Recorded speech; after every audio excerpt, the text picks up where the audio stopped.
From Keene in the Shire, the Liberty Media capital of the world, this is Daryl W. Perry, host of FPP Radio News for Saturday, June 11th, 2016. Silver is trading at $17.33 per ounce. Gold is valued at $1,274 per ounce. And according to BitcoinAverage.com, the average price of Bitcoin is $587.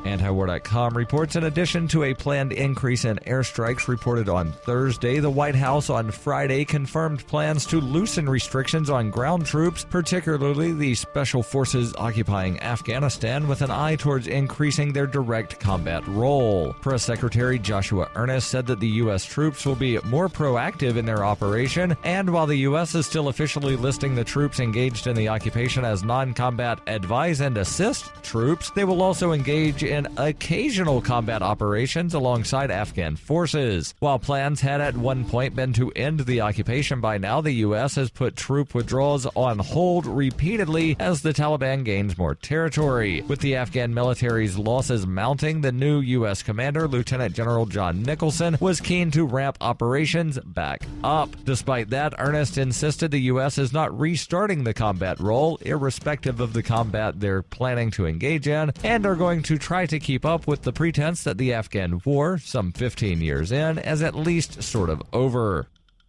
You can support FPP Radio by shopping online. Whether you're looking for precious metals, bitcoins, or books, you'll find that and more at shop.fppradio.com. Every purchase you make from one of my affiliates at shop.fppradio.com helps fund FPP Radio. Or you can shop directly from FPP with Bitcoin in the Bitcoin store. That's shop.fppradio.com.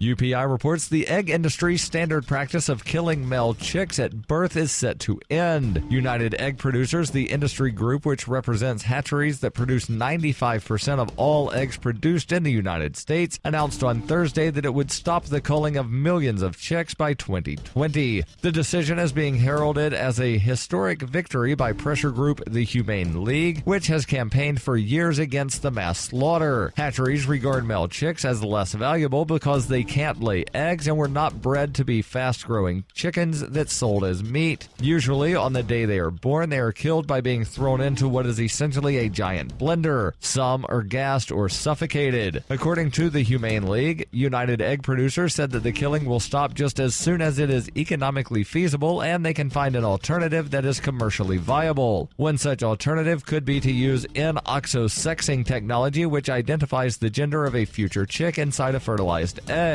Such a move would mean that those male chicks will never be born, but the Humane Society is still unhappy with the way hens are treated by many hatcheries. Paul Shapiro, that organization's vice president of farm animal protection, said that in many ways the male chicks that die are the lucky ones compared to the females that lay about 270 eggs a year in cages. For nearly 40 years, Roberts & Roberts Brokerage has been a trusted source for buying and selling precious metals like gold and silver. They also take Bitcoin for precious metal purchases and have permanently removed the minimum purchase amount for all orders paid in the digital currency. Call Roberts & Roberts today for knowledgeable advice on buying and selling precious metals and a forward-thinking approach to new technologies. 800-874-9760 or visit online at rrbi.co. Reuters reports the fight over new federal regulations on advice on investing for retirement is moving from Capitol Hill to the U.S. court system as the number of lawsuits attempting to stop the rule grows. Wall Street-affiliated groups, including the U.S. Chamber of Commerce, last week filed a legal challenge in a U.S. district court in Texas to the Labor Department's new fiduciary standard that requires financial brokers for retirement products put the client's best interest ahead of their bottom line. Since then, a collection of insurance companies sued in the same court on Wednesday, contesting the rule over its treatment of fixed-indexed annuities. They said in their filing that the rule, effective this week, will upend the regulatory scheme that has for decades governed the market for fixed-indexed annuities. The filing said it would also necessitate an overhaul of the way in which these valuable products are sold and threaten the availability of these products for the very people the rules are intended to benefit. In April, the Labor Department released the rule for financial brokers who sell retirement products after a bruising fight that spanned years. This has been FPP Radio News, online at fppradio.com.